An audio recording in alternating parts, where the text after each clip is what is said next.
Ladies and gentlemen, I'm disappointed with some of you. Why? Oh yeah, we're doing a poll today as well. Do you think ministers should be allowed to spend charity funds? Click the thumbs up if you say no, and the thumbs down if you say yes. So it looks like 16 of you think it's alright for ministers to spend charity money. Okay, well, I'll try not to be biased then. This is news time after all. Well, for the 16 of you, I have some good news. For the rest of you guys, you guessed it. Trigger warning. Again.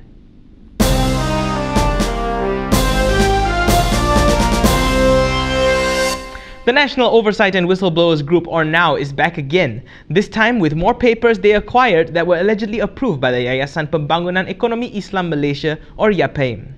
This time, NOW's Group Director Akmal Nasir says that the documents appear to be approvals for funding a wedding course in Paris. And I know what you're thinking, because Akmal thought the exact same thing too. What's the rationality of organizing a wedding course for students? He also mentioned that the UMNO man who was implicated in their expose last week for having spent over 400,000 ringgit of Yapeim's funds for a trip to the United States should come forward and answer the allegations, as his name keeps cropping up in the said documents.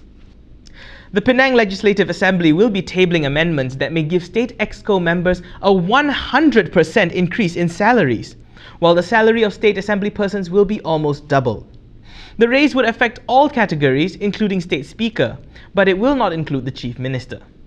While explaining the raise, Penang Chief Minister Lim Guan Eng said that he is the lowest paid Chief Minister in the country, with a basic income of 14,000 ringgit a month, excluding his salary as the Air Putih Member of Parliament, of course. Yes, that means he still gets a raise if it works out. And now for some sports news. Yes, it looks like Putrajaya has lost a lot of its hope in the Malaysian football team Harimau Malaya. After suffering a crushing 6-0 defeat at the hands of the Palestinian football team last week, Youth and Sports Minister Kari Jamaluddin responded to questions from a few lawmakers who have urged the government to get serious with improving the performance of the national team. He said that even if there was a chance to improve, it would be minor, adding that this is the level of the team today.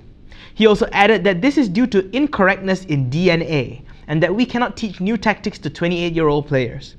He does, however, hope that the next generation of players will bring Malaysia back to its former glory.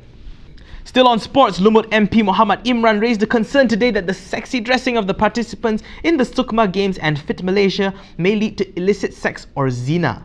This debate dates back to when critics bombarded SEA Games gymnastic gold medalist Farah Ann Abdul Hadi for wearing a leotard, saying that it did not comply with the Islamic code of modesty or tidak tutup aurat.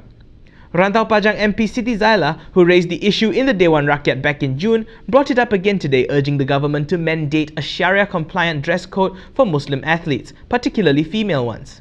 Pasir Mas MP Nick Abdul joined the chorus as well, but Youth and Sports Minister Kari Jamaluddin rebutted that athletes can choose what they want to wear as long as it complies with sports regulations.